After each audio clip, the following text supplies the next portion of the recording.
Yeah, no way I can compete with you.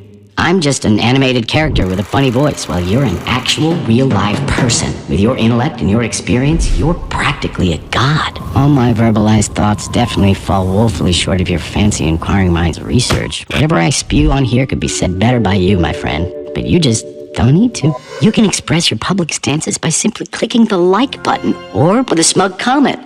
So what? And take notice that no one will dare to reproach you with dialectic relativism. Definitely no one will reproach you with that.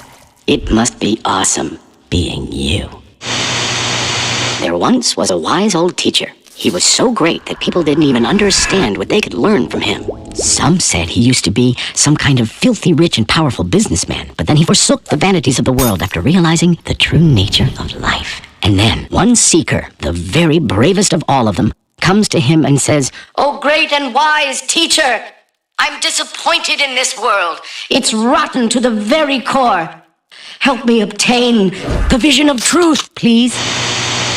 And then the teacher answered, "Okay, I shall impart to thee the truest knowledge. "But first, could you help me out by bringing me a gizmo that can do the most amazing thing with And the teacher whispered something right into the seeker's ear. Overjoyed, the seeker ran off to buy the gizmo. He asked, but nobody knew a thing about it. And he felt too embarrassed to come back empty-handed. So he went to another town, then another, further and further, but nobody anywhere had ever heard of such a device. So many long years later, the seeker, who by then was a businessman who owned many amazing device factories, returned to the place he'd first heard of the rare gizmo device thingy.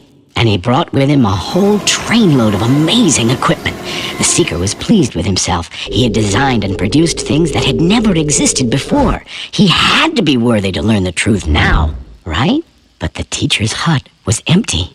The seeker had come too late for the most important lesson of his life. He ordered the devices he'd brought with him to be given to the townsfolk, and he settled into the teacher's hut.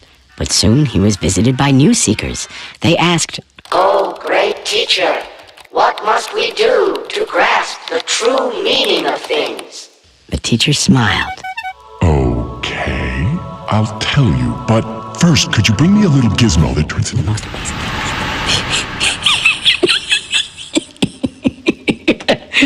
And he whispered something into the seeker's ears.